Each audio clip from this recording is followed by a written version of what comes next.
बिस्मिल्लाहिर्रहमानिर्रहीम। बोलते कालम के साथ मैं आमिर रज़ा खान और बड़ी खबर लेकर आया हूँ कि पंजाब में 8 डैम बनेंगे। जी हाँ, फिजिबिलिटीज़ जो हैं वो तैयार कर ली गई हैं और 8 जगहों पर ऐसे डैम बनाए जाएंगे ताकि पानी का वो सैलाब जो हम अब देख रहे हैं उनको ख़त्म किया जाए। लेकिन 8 डैम पंजाब के हैं, एक डैम लाहौर का भी है, उसका भी मैंने आपको बताना है। लेकिन सबसे पहले हम पंजाब की बात कर लें ताकि आपके जहन में हो कि गवर्नमेंट को जो है होश आ गया है, यानी सैलाब के पानी ने, और जिस तरह छींटे मार के बेहोश को उठाया नहीं जाता उसी तरह इनको होश दिलवाया है। लेकिन मुझे वे बैक जाना पड़ेगा। जब नवाज शरीफ का दूसरा दौर था तो लाहौर के शाही किला में एक मीटिंग हुई थी और उस मीटिंग के बाद उन रिपोर्टर्स में मैं भी शामिल था जो ब्रीफिंग लेने के लिए गए थे, और वहाँ पर जो मियाँ साहब को ब्रीफिंग दी गई थी वो रिपोर्टर्स की मौजूदगी में दी गई थी और उसमें बताया गया था कि लाहौर के 4 कोनों पर 4 बड़े रेजरवायर जो हैं, जो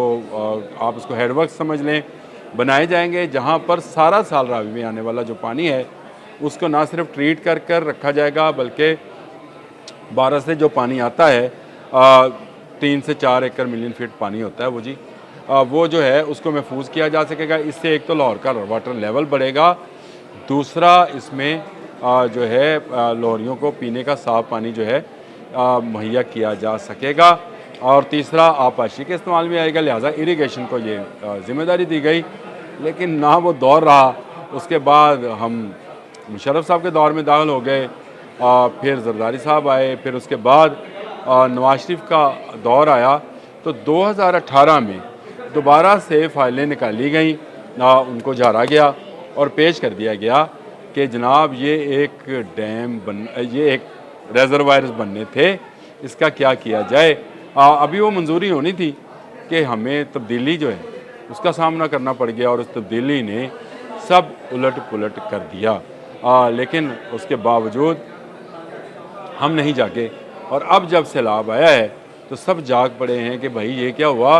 वो दरिया जो सोए पड़े थे, जिनको हम ये समझते थे बकौल तब्दीली वाले लीडर के कि ये गंदे नाले बन जाएंगे, उनमें इतना पानी आया कि जितना तारीख़ में कभी नहीं आया है। 88 का सैलाब मुझे याद है, उसके बाद ये पानी है।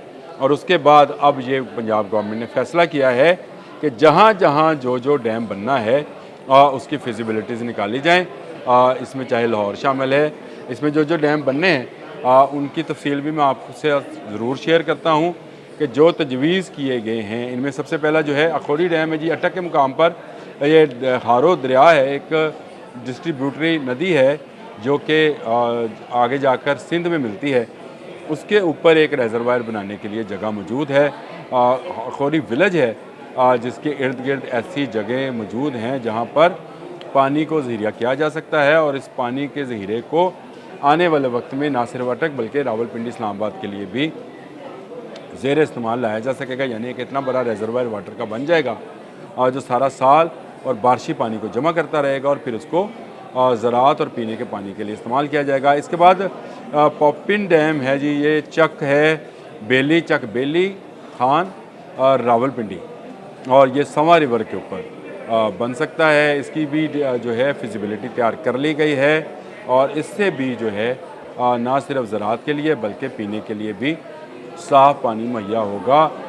इसके लिए भी जो जगह है, जो लोकेशंस हैं, उनके बारे में फिजिबिलिटीज़ बनाई जा रही हैं। कितना ख़र्चा आएगा, क्या होगा, क्या नहीं होगा। लाहौर वाला डैम अभी बाकी है, वो मैंने बताना है आपको। अच्छा, डैम नहीं रेजरवायर, चलें वो डैम ही होता है, पानी जहाँ रोक ले वो डैम ही है। उसके बाद मोरंज डैम है जी राजनपुर में। ये आपको पता है कि वहाँ पर राजनपुर में कोई सुलेमान से जो नाले आते हैं, जिनमें काहा नाला भी और नाले भी हैं, वहाँ से बेशुमार पानी जो है वो आगे बह कर समंदर तक चला जाता है और उनको रोकने का कोई इंतज़ाम नहीं। और वहाँ के इर्द गिर्द के लोग, क्योंकि पहाड़ी इलाका है, तो पानी को तरसते रहते हैं, तो उनके लिए ये मोरंज डैम जो है ये बनाया जाएगा मोरंज के इलाके में, ताकि उनको पीने का साफ़ पानी और इसके साथ साथ उनकी ज़राअत के लिए भी सारा साल पानी मुहैया होता रहे। और ये जो नाले बह कर हर साल ना सिर्फ फसलों को डुबोते हैं बल्कि लोगों की जानें भी साथ ले जाते हैं, यही पानी हम दोबारा इस्तेमाल कर सकते हैं। इसके बाद पोठोहा रीजन में जी जगह बहुत है। अगर आपने जीटी रोड से या मोटरवे से सफ़र किया हो तो आपको वसीओ अरीज़ बंजर जो हैं मैदान नज़र आते हैं, ऊंचे नीचे टेले हैं वहाँ पर, और इतने वसी हैं कि वहाँ पर तो कई हेक्टर एकड़ मिलियन बिलियन फीट जो पानी है उसको ज़ीरा किया जा सकता है।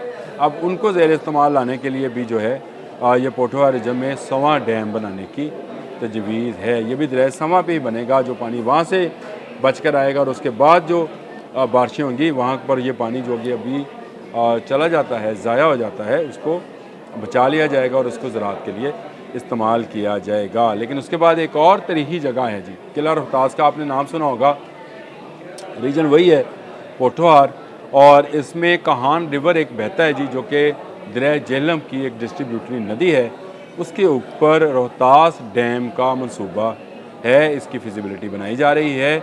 और ये भी वही वैसी ही जगह है जैसी पोठोहार की पूरी जगह है। ये झेलम के नज़दीक है और उसके बाद आपका बहुत बड़ा ज़राई लैंड जो है वो शुरू हो जाता है। तो इसके लिए सारा साल पानी मिलेगा, यहाँ के रहने वाले लोगों के लिए रोज़गार के मौके पैदा होंगे, तफरीह गाहें बनेंगी। अब आ जाएं लाहौर में जो वाटर रिजर्वायर है, वो मैंने आपको बताया कि लाहौर के 4 कोनों में ऐसे वाटर रिजर्वायर बनने थे, नहीं बन सके, और उसकी बहुत बेशुमार वजूहत है। हुकूमतों की तब्दीली और नवाज शरीफ साहब का चले जाना सबसे बड़ी वजह थी। लेकिन अब उनकी ही सपुत्री या उनकी ही बेटी जो हैं इस वक्त बरसर इक़्तिदार हैं, तो काका गाज़ी पर काम करने का आगाज़ किया। ये काका गाज़ी नाम है उस जगह का जहाँ पर पानी का एक बड़ा ज़ख़ीरा जो है बनाने की फिजिबिलिटी तैयार की गई है, और इस पर 650 मिलियन डॉलर जो है उसके ख़र्चे का अंदाज़ा लगाया जा रहा है। और ये एक तकरीबन 150 एकड़ फुट पर 150 एकड़ पर मुश्तमिल एक वाटर रिजर्वायर, यानी एक ऐसा पानी का हौज़ होगा जहाँ से ज़ेर ज़मीन जो वाटर लेवल है उसको भी ठीक रखा जाएगा और सैलाबी पानी भी इसमें जाएगा।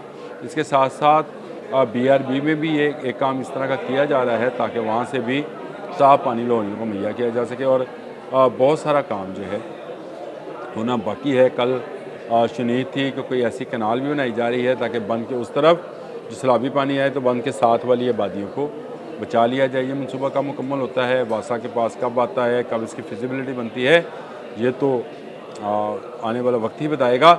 लेकिन अब हर साल इसी तरह सैलाब आएंगे, ये बात ज़हन में रखिएगा कि आपके DG NDMA ने ये लोगों को वार्न किया है कि आने वाले साल में 22% बारिशें ज़्यादा, इस साल 17% बारिशें ज़्यादा हुई हैं, तो अभी 9वां स्पेल चल रहा है।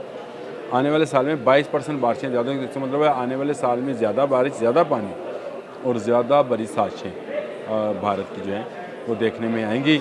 हमें जल्द से जल्द इन डैम्स को, फिजिबिलिटीज़ को फाइलों में से निकाल कर अमली तौर पर इन पर काम का आगाज़ करना चाहिए। उसके लिए चाहे हमें चीन से मदद लेनी पड़े, फ्रांस से, जर्मनी से, अमेरिका से, किसी से भी मदद लेनी पड़े, लेकिन हंगामी और जंगी बुनियादों पर डैम्स की तमीर का काम शुरू कर देना चाहिए। मरीम नवाज़ बहुत ज़बरदस्त काम कर रही हैं और हर जगह बहुत एक्टिव नज़र आ रही हैं। मेरा ख़्याल है उनको सारे काम छोड़कर डैम्स के बारे में सोचना चाहिए, क्योंकि आने वाले साल में अगर ज़्यादा बारिशें हुई तो ज़्यादा नुकसान का अंदेशा, और भारत तो यही चाहता है कि इनका नुकसान हो। हमें उस नुकसान से बचने के लिए तमाम पानी के रिजर्वायर जो हम बनाना चाहते हैं उनको बना लें, ताकि हमारे आने वाले वक्त में हमारे बच्चों के लिए अच्छा माहौल बन सके। वैसे वाज़ह रहे कि लाहौर के करीब जो रिजर्वायर बनने थे उनके साथ साथ जंगल भी उगना था और वहाँ तफरीह गाह भी बननी थी। आइडिया दे रहा हूँ कि अच्छी तफरीह गाह बन सकती है एक मसनवी झील के इर्द गिर्द, और लोग वहाँ पर ना सिर्फ फ़िशिंग करें बल्कि बोटिंग करें, और सैलाब के दिनों में ये पानी जो है बजाय इसके कि हमारे घर डुबोए, ये उस रिजर्वायर को भरे और वो पानी जो है हम सारा साल इस्तेमाल करें। इससे आगे सतलुज के साथ साथ भी हमें काम करने की ज़रूरत है कि अगर दोबारा सतलुज में सैलाब आए तो गंडा सिंह वाला बॉर्डर और कसूर का इलाका जो है उसके देहात को कैसे बचाया जाए। इसकी फिजिबिलिटी पता नहीं कब बनेगी, जब बनेगी देखा जाएगा। अब तक के लिए इतना ही। अल्लाह हाफ़िज़।